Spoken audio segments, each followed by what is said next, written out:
Eva no exílio. A restauração da feminilidade, de Rebecca Merkley, editora Trinitas. Parte 3. Para o que as mulheres são projetadas? Essa é a questão, não é? Para o que fomos feitas?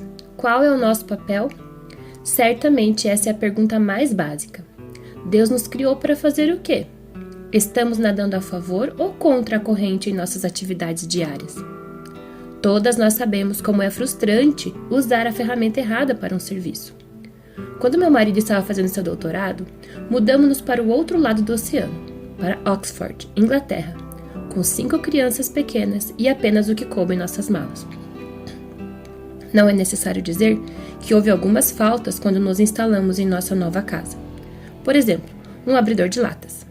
Eu havia levado uma faca de cozinha na mala e estava me sentindo muito satisfeita comigo mesmo por não estar tão preparada, mas não pensei em levar um abridor de latas. E assim, quando fiz compras pela primeira vez, esqueci desse detalhe importante e cheguei em casa com um monte de latas de atum para o almoço das crianças, devido à triste escassez de manteiga de amendoim nos supermercados ingleses. Você pode imaginar a cena: eu retalhando uma lata de atum com uma faca, fazendo uma nojeira completa, com pouco ou nenhum progresso no problema real, e de forma geral colocando em risco a vida de todos em um raio de 2 metros. E é claro, uma vez que içei a tampa da lata o suficiente para escorrer o atum pela abertura, tive que fazê-lo novamente repetidas vezes, pois 5 crianças famintas exigem muito mais do que uma mísera lata. No fim, a ferramenta funcionou, mas muito mal. Não foi para isso que foi projetada, ou para o que é adequada. Eu seria igualmente contrária a tentar fatiar tomates com um abridor de latas. O projeto é importante. A intenção de quem projetou é importante. E nós, mulheres, como criaturas de Deus, somos projetadas por Ele para desempenhar um papel específico. Quantas mulheres estão por aí vivendo vidas frustradas e impraticáveis porque estão tentando ser abridores de lata quando Deus, na realidade, projetou-as para serem facas? Então, fomos projetadas para ser o quê? Quais são os problemas para os quais somos a solução? Até mesmo fazer essa pergunta é separar-se da tendência do pensamento atual e do feminismo histórico, porque, é claro, em um universo sem Deus, não fomos projetadas para nada. Em um mundo evolutivo, eventualmente seríamos capazes de nos acomodarmos a qualquer situação em que nos encontrássemos. Talvez, finalmente, a espécie feminina produzisse penas. Talvez produzíssemos carreiras. Nós nos adaptaríamos, mudaríamos, tornaríamos. Poderíamos ser o que quiséssemos, como um número incontável de filmes da Disney, músicas pop, comerciais de TV e a Oprah nos dizem há décadas. Em um mundo evolutivo, isso pode ser verdade, mas novamente nós não vivemos neste mundo. Vivemos em um mundo que Deus projetou, com propósito, e Ele tinha certas coisas em mente ao fazê-lo. Não somos todos exatamente iguais, não, e podemos crescer, amadurecer e mudar com certeza, mas não podemos ultrapassar os limites fixos que Ele incorporou em nossa natureza. Assim como os criadores de animais sabem, pode-se alterar uma espécie somente até certo ponto, além do qual não é mais possível. Não se pode fazer galinhas crescerem indefinidamente. Cedo ou tarde, elas são tão grandes quanto podem ser.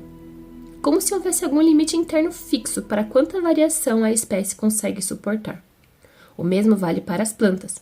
Você pode aumentar um pouco os tomates, sim, mas não pode deixá-los do tamanho de um fusca.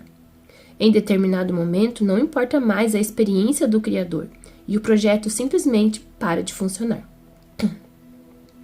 E se Deus projetou as mulheres para um propósito específico? Se há limites fixos na natureza feminina? Então, certamente, quando estivermos vivendo de acordo com esses limites e propósitos, estaremos em nosso lugar ideal. É aí que brilharemos, onde teremos excelência e onde encontraremos mais realização.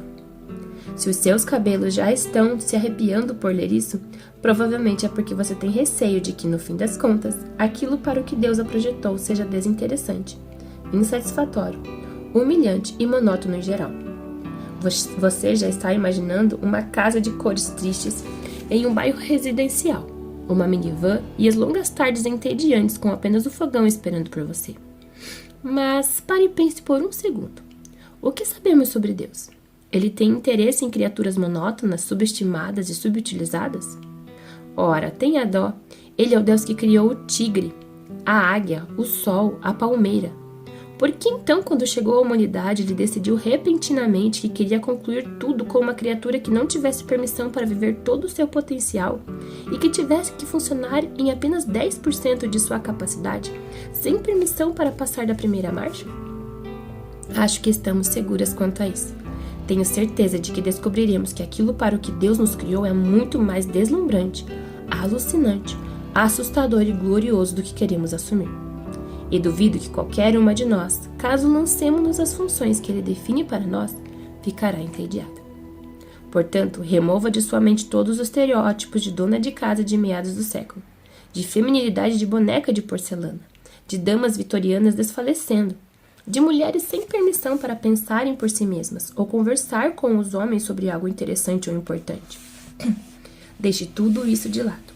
Quer sejam coisas que façam você engasgar, quer coisas que você considere bem divertidas. Abandone tudo isso e vamos apenas trabalhar com a questão de para o que Deus fez as mulheres.